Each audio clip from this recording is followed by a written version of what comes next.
Good morning friends, आपका स्वागत है हमारे YouTube channel learning point with Abhishek में डेली स्टेनो डिक्टेशन में।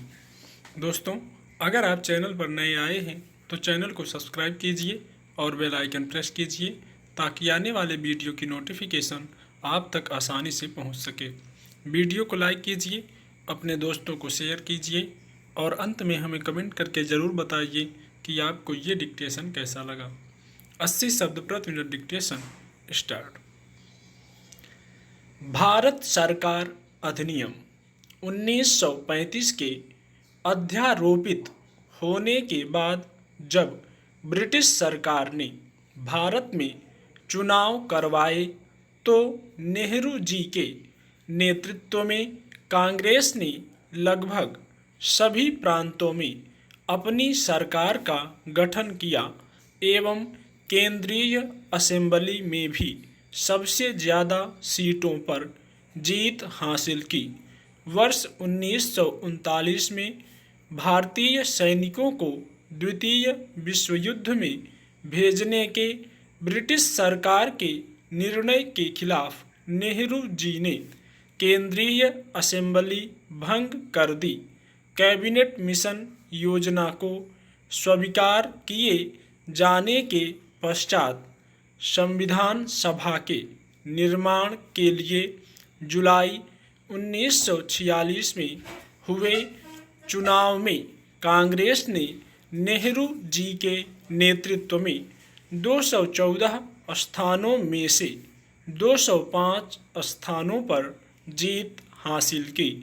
इसके बाद नेहरू जी के नेतृत्व में अंतरिम सरकार का गठन 2 सितंबर 1946 को हुआ।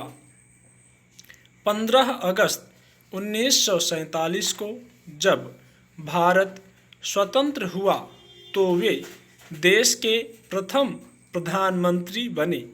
इसके बाद लगातार 3 आम चुनाव वर्ष 1952, 1957 एवं 1962 में उनके नेतृत्व में कांग्रेस ने बहुमत से सरकार बनाई और तीनों बार वे प्रधानमंत्री बने।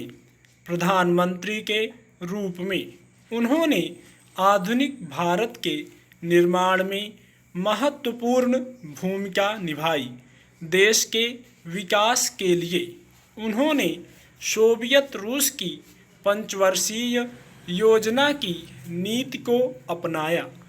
उनकी नीतियों के कारण देश में कृषि एवं उद्योग का एक नया युग शुरू हुआ। इसलिए उन्हें आधुनिक भारत का निर्माता भी कहा जाता है। देश के नौजवानों को कर्मठ बनने की प्रेरणा देने के लिए उन्होंने नारा दिया, आराम हराम है। उनकी उपलब्धियों एवं देश के प्रति उनके योगदान को देखते हुए भारत सरकार ने उन्हें वर्ष 1955 में देश के सर्वोच्च नागरिक सम्मान भारत रत्न से सम्मानित किया।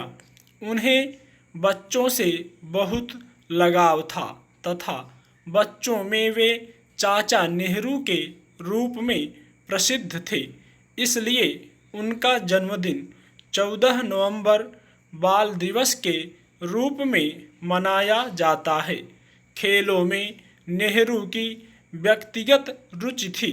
एक देश का दूसरे देश से मधुर संबंध कायम करने के लिए वर्ष 1951 में उन्होंने दिल्ली में प्रथम एशियाई खेलों का आयोजन करवाया। नेहरू जी ने भारत की विदेश नीति के विकास में एक प्रमुख भूमिका निभाई। उन्होंने जोसेफ ब्राज टीटो और अब्दुल कमाल नासिर के साथ मिलकर एशिया एवं अफ्रीका में उपनिवेशवाद की समाप्ति के लिए गुटनिरपेक्ष आंदोलन की शुरुआत की।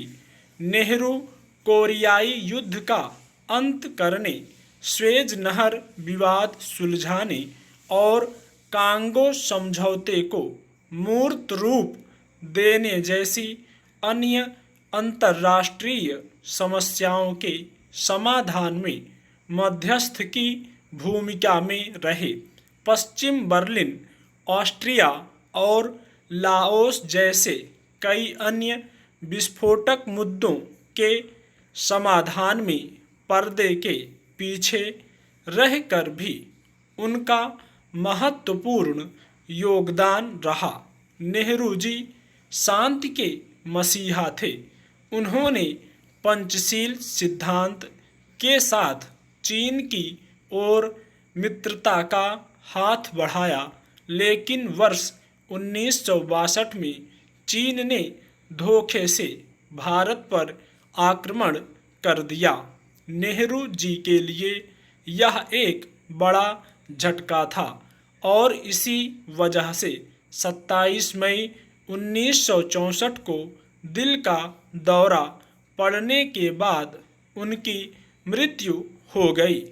नेहरू जी न केवल एक महान राजनेता एवं वक्ता थे, बल्कि वे एक महान लेखक भी थे।